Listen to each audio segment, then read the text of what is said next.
Hi, this is Noel Serrano with the GALA Lighthouse. Divine Healing. Divine healing is defined as a supernatural act of God that resolves a physical, emotional, or spiritual sickness.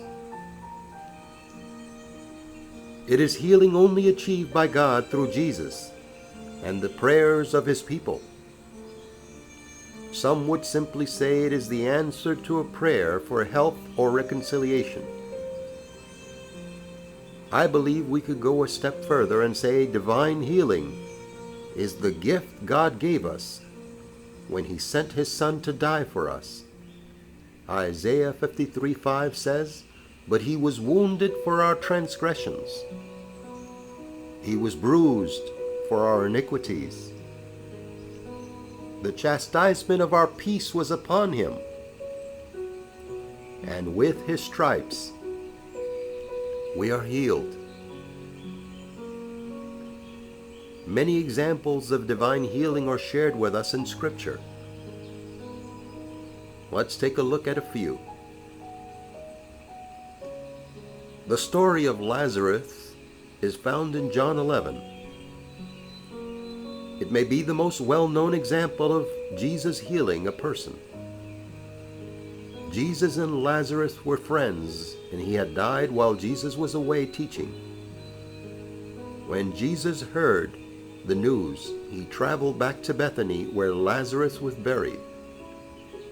When he arrived in Bethany, Lazarus had been dead for days.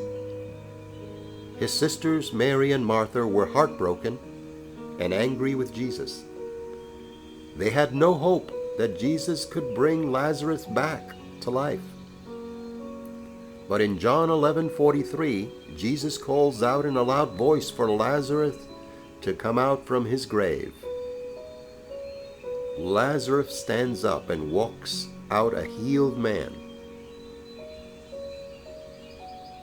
In John 4:47-53, Jesus has arrived in Galilee and is visiting Cana. This was the same town where he turned water into wine. While there, a royal official from Capernaum comes to him because his son is sick. The official begged Jesus to come and heal his son. Jesus tells him to go and that his son will live.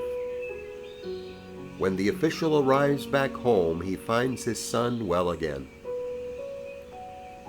In Matthew 9:2-6, Jesus is getting back into the boat after restoring two men with demons.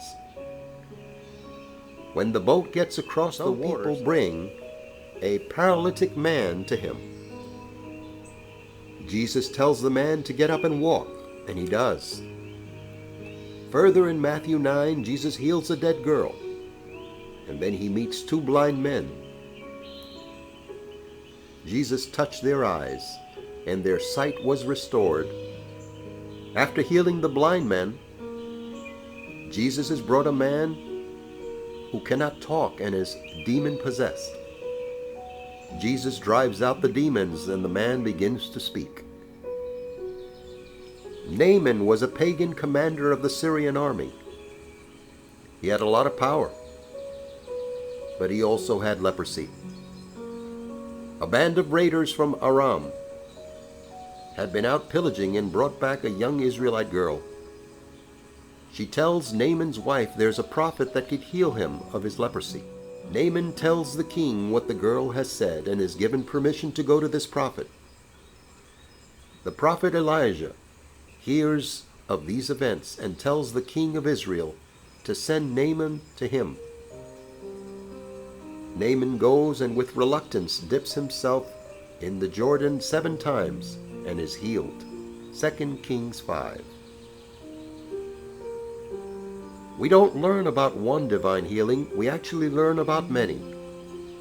Peter and the apostles had been performing many signs and miracles. People were coming to know the Lord. They were the teachings of Jesus through the disciples. Because this was happening, believers were joining together and were highly regarded. Believers who were not meeting in Solomon's colonnade still wanted a miracle for themselves or their loved ones. They would lay their loved ones on mats or beds in the street, hoping the shadow of Peter would touch them. Crowds began to gather around Jerusalem for the same purpose. As the apostles traveled through each town, all the sick were healed.